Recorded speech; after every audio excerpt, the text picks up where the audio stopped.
Does Prospera operate on the US dollar? Or do you guys take multiple currencies? You mean inside of the jurisdiction? Yeah. It's an open system. Any currency is accepted, including the major cryptocurrencies. In fact, it's the first jurisdiction in the world that recognized Bitcoin in effect as legal tender. Okay. You can pay taxes in Bitcoin, for example, even before El Salvador. And it's the first jurisdiction in the world that allows you to use Bitcoin as a official unit of account. So you don't have to, so you can just report it all in Bitcoin. You don't have to translate it into any other currency, and that's a big advantage for Bitcoin companies. What do you ultimately peg your like taxation, I guess, in?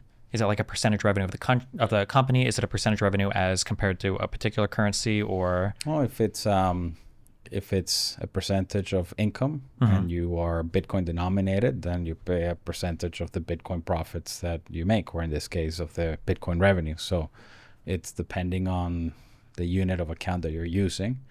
But the US dollar is the currency of reference still. Okay.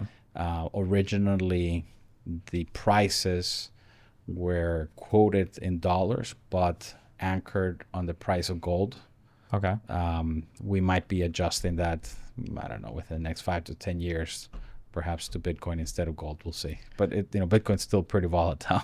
Yeah, because I was going to say, theoretically, if I did business in your country, let's say you had a 1% tax, if I made 100 Bitcoins worth of stuff, like right now, and then next year Bitcoin crashes to $1,000 each, and then I pay my taxes of 1 Bitcoin, I would imagine you'd probably feel pretty shortchanged by that.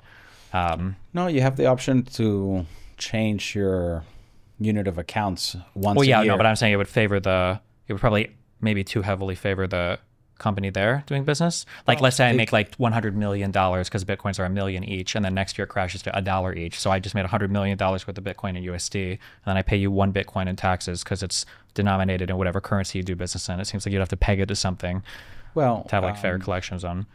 No, if you're using Bitcoin, you report in Bitcoin and you pay in Bitcoin. And that cuts both ways, right? So the same thing could be said that if you create, if you generated 100 Bitcoin or 1,000 Bitcoin in revenue when Bitcoin was 50,000, and by the time you're going to pay taxes, Bitcoin is now 200,000, then the same thing would apply, but in reverse. Sure. And so the US dollar value of what you're paying is much higher. It's just...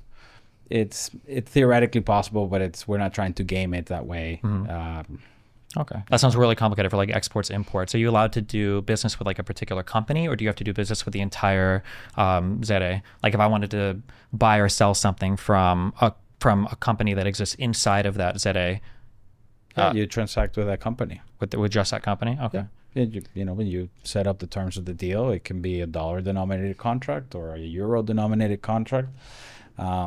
The one thing is that sales tax that would exist between, like, if my company sells his company some stuff, is there any sales tax that he's paying? If it's intra-jurisdiction and it's the final sale to the consumer, then yes, it's 5%. Okay. What if he's in America and I sell him like my robot? Do I pay? No, that would be the income. That's where it gets. So that's equivalent to 1% of the revenues. Gotcha. Okay. Calculated as 1% of revenues, but it's 10% of income. Okay. And Honduras has no say of like increasing or decreasing that based on like I can export all the robots I want and I just continue to pay the 10% to Prospera, and Prospera does the rev share of the taxes with Honduras? Correct. Yeah. Okay. The terms of legal stability extend to the tax policy, and so the tax rates will remain fixed for the stabilization period. Okay. Gotcha.